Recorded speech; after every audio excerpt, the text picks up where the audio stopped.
Hello, everybody. My name is Emily, and for our last stop of the day, I'm going to take you to the beach. The reason I chose to do my project at the beach is growing up as a kid, I went to the beach pretty much every day that I could, and I didn't realize how important it was to me until I left and came back. As an adult, I came back, like Jim said, I worked as a lifeguard for the last 9 years in Malibu. This is when I realized that the beach and the ocean were my true connection to nature. So I wanted to look at a way to help protect that. We used to think of the oceans and the coasts as really vast and huge and untouchable, and that we couldn't impact them, but now we know that this isn't true. So as an indicator of overall planet health, our beaches face areas that are depleted of oxygen, polluted areas. Our beaches, our coasts themselves have sediment loss issues. So I wanted to look at a way that as a landscape architect, I can help mitigate some of these problems, but also bring people closer to the coast and help encourage appreciation so people could realize how they can take care of it, not just at the site itself, but from the choices that they make at home. So I ended up in Oxnard, which is just south of Ventura and just north of Malibu. I chose this site because it's one of the few places along our coast where we haven't built up to the edge.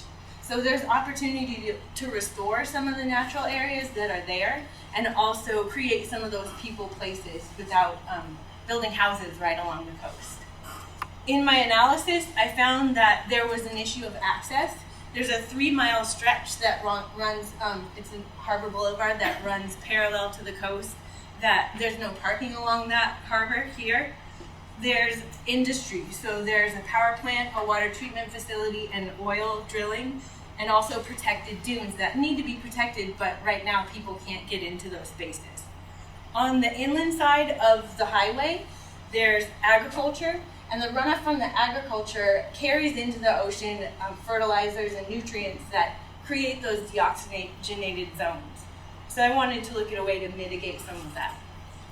On a regional level, I looked north up at the Ventura River that's dammed up. There's an outdated dam that holds a lot of sediment that would naturally flow down to the site itself. So, and then I also looked at the water treatment plant that right here, Santa Clara River, they pump 9 to 14 million gallons of their effluent into that river. So that throws the balance of the ecology off a lot.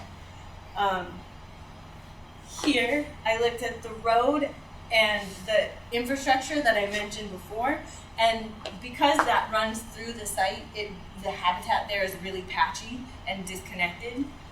And then the campground, there's a campground called McGrath State Beach Campground that has been flooded this time since October of last year, and it floods off and on because of that water that's pumped in from the water treatment facility.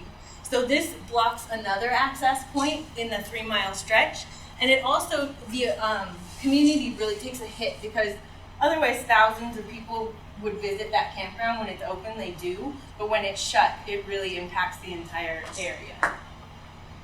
So I came up with some resolution possibilities based on that analysis and a proposed coastal edge condition. So I wanted to keep those dunes protected, obviously that's important, but bring people into the site. So there are raised trails where they can be a part of it, but they don't impact the dunes by walking on them. Open up some of those access points so there are more entryways, and also separate the highway from the bike and walk. Right now that highway feels like you're walking on a freeway, so I wanted to create 2 different experiences. There's space for planting, and also I'm pushing the road and pushing Harbor Boulevard back and lifting it up so that it's protected.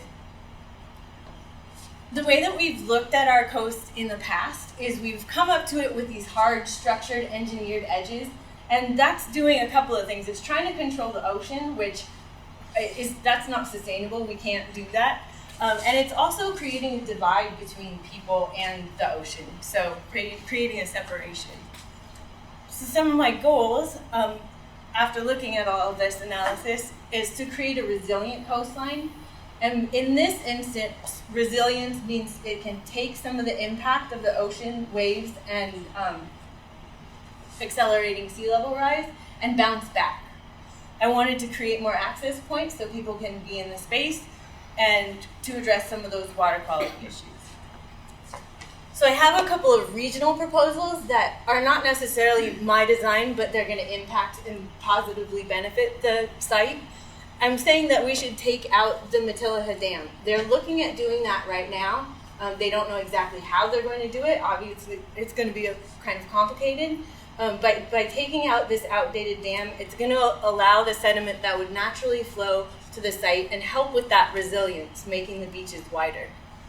And I'm also suggesting that the water runoff from the treatment plant, right now only 3% of it is reused, but I'm going to suggest that they reuse all of it so that it doesn't end up in the river area affecting the ecology. So some ideas that are going to run through the entire site is using phytoremediation, which is using plants to help take out some of and filter some of the pollutants and nutrients that are flowing off of the agriculture. Learning lookouts are going to be along this raised trail that goes through the site. So learning lookouts will just have a little bit more information about what people are looking at and make the entire site an educational experience itself. It's also going to connect to the California Coastal Trail, which is an initiative to provide access and sustainability from the very north of California to the south. Right now, this stretch of the coastal trail is a walk on the beach. They just call it part of it. But I want to look at a way that it can be more accessible and more of an actual trail. My design inspiration was the wave, and not just the wave itself that we see crashing on the beach, but from the very beginning, where it starts miles off of the shore, the wind catches the surface of the water, and this starts the energy, velocity builds as it approaches the coastline, and then when this cycle of energy collapses on itself, that's the wave that we see crashing on the beach. So I used that to influence and to make a lot of my design decisions through the site. So at the site itself, at the very top, there's a watershed education park that can be visited in conjunction with the watershed treatment plant, or the water treatment plant. When I was an interpretive naturalist, one of my many jobs, one of the most difficult things was to teach about the watershed, adults and children. So I thought this was an important component. And then as you move down across the river, the highway and the bike split and walking split so that people can walk over the river and not feel like they're on that highway. And then the camping area stays. It's been pretty amazing to watch nature come back since it's been closed in October. It's come back really quickly with plants, birds, all kinds of habitat. So I'm suggesting that we keep it, but we bring back the campground on these elevated platforms so it feels like you're camping in a treehouse area. So that's going to bring back visitors and help with the local economy that's taking a hit right now. And that's shows in this section here. All of the raised areas, you drive up to them, so they're ADA accessible. And then as you move through the site, here's the lifted walking trail. The bike trail's pushed back a little bit, so it's protected from the wind, and then that raised and elevated highway. You get to this dune structure area, where these structures help the sand build back up, and then eventually they'll be planted to help stabilize, so it brings back some of the native dunes that we've lost in the area. And then you come down to this area here, which is a new main access way, and this is an existing power plant. It was built in the 50s. It pollutes a lot, and it's always been a bone of contention in the community because they feel like it's unfair to have that sitting on their coastline. So I'm suggesting that they take it offline and move it. It can be a lot more efficient, and it can be doesn't need to be on the coast with the new technology that they have now. So this turns into an educational center, the main entryway for the entire 3-mile stretch. Some of the silos will be converted and used for research by local environmental groups and local universities. There's a new lifeguard headquarters, and that's in one of those converted silos of special interest. And another camping area that's more used for outdoor education and to bring school groups in, and that can also be rented in during those events in conjunction with the Silas School. So, I'm hoping that by creating a place like this, it not only makes the site a better place, but also helps people, when they're there, appreciate all of these issues that are going on with the ocean and our coast. And I hope that they bring that back with them and realize that they can impact it from home as well. Any questions?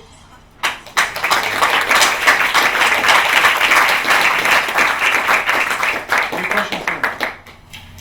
Yes, Libby. I'm kind of interested in those dune structures. Can you talk a little bit more about those? Yeah, so the dune structures will be made out of some of the materials from the power plant.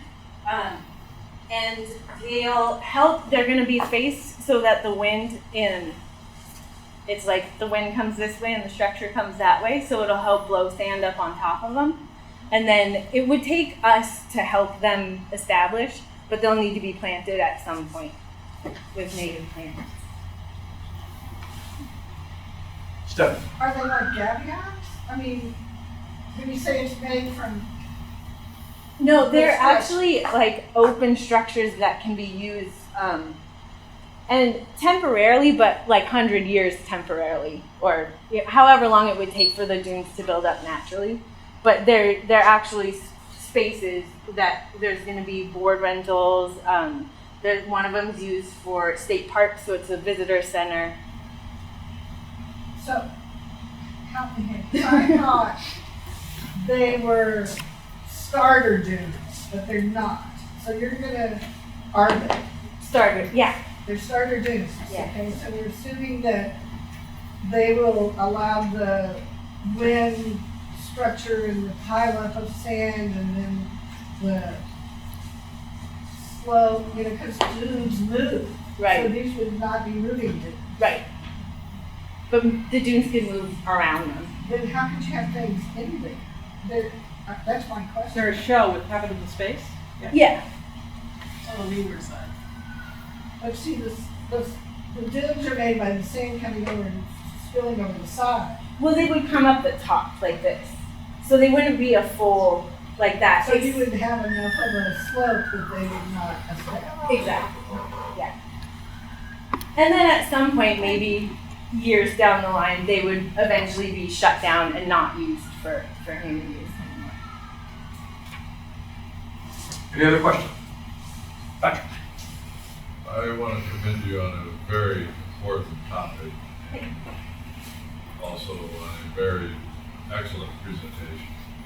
I thought your flow, your analysis, your identifying these problems and attacking it from both a regional scale down to the intimate scale of people in these spaces was really excellent. And I think the research in picking this particular site was a really strong representative of all the principles that you presented. It's a great master plan idea, and I can't wait to go up and look at your design solutions much closer. Thank you. Jim. I want to circle back to Stephanie's question and her question about the gabions, which I took to be a response to or a question, meaning which parts of the power plant are we going to use to make them? So my question is, which parts of the power plant are you going to use to make them? And they're not gabions, they're more like sheet metal structures. And they would probably have to be treated with something that would help the sand stick. They would take some engineering that I would need help on, that's for sure. That's what we consult. But I thought you said you were going to somehow reuse, and I might have misunderstood, pieces of the power plant. Is that Right, so in this area here, where this is actually, I'm reducing the footprint of the power plant, and letting some of those just return to natural areas, and then using like some of the foundations and the silos to turn them into usable spaces.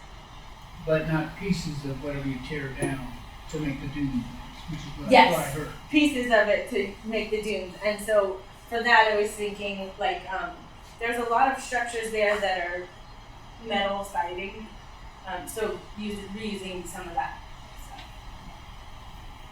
One thing that I think would be really helpful, and I really like your illustrative master plan, because it feels like what it should be. But what would be helpful in a room like this would be maybe having a faded back version of that with that stuff there, the circulation stuff and overlaid. So there was in effect a diagram So you that can see helps it more in make combination. all of these little, because I can see the numbers, but I can't read the text, so I really have like a light, it seems nice. But if there were a thing that said overlaid, it would be, I think, much clearer. And then you can go to the romantic part. It really is romantic in the 19th century. And For me, it's more of a comment, because I live directly south of this site, so I know I'm up and down Harvard Boulevard several times a day. And when you're going down Harvard Boulevard, you have no experience of the ocean whatsoever. I mean, you're between the power plants over here and then this abandoned structures over here and houses. So I think that your idea of elevating it would be amazing. And also in terms of the sand, because I know where I live, and within a week's time, there can be 2 feet of sand that's deposited on the streets. So I really think that the dunes would rebuild themselves very, very quickly. any other questions? Yes, Stephanie. It's a comment. It is a very beautifully done and evocative of what could be, a post restore. And I appreciate all of your little sketches, your little studies, your little vignettes, and I like the long vertical inspirations there in the parks, and then your smaller little drawings here. And if I compare what you've done here to your existing, which is big enough for me to see on the coast, I see such a huge change. It's really, it's hopeful, and which is very nice. Very nice. Thank you. Jim. If you couldn't have the raised road due to cost, and someone will say it's flat, why not go bridge? How would you then modify your design? I think, I looked at the roads that At are high level, existing. yeah, not- I looked at the roads that are existing, and I think there would be a way to run it so that they could connect into these existing roads that are a little bit further back. Well, I just mean the construction. Someone definitely would say $1 million a mile versus $10 million, whatever. Right. But I think keeping it on the ground and pushing it back would separate it from the bike and the walk, but it would also be more protected. Does that answer? Yeah, there's a solution.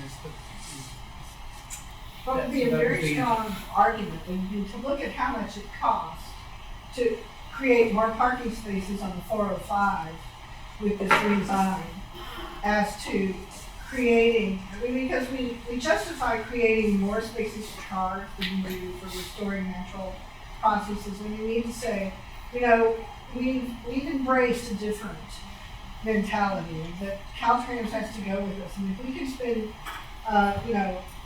$45 billion to allow more flow of traffic, we need to take that same sort of commitment toward allowing our natural spaces, and that we can spend $45 billion to restore our coastline. That we have to have the right sensibility. We have to be living in nature. And if you use those sort of comparisons of how you prioritize, destructive to environmental practices over, living in harmony with nature and working with nature, then I think that gives a lot of power to what you're proposing. Even if it's costly, we choose where to put our money. Right. Don't like the new gateway off the 405 to Westwood. Pretty rough. Any other questions or comments? Well, since I'm last, I'd like to just say on behalf of the class, thank you to Meg and Jen.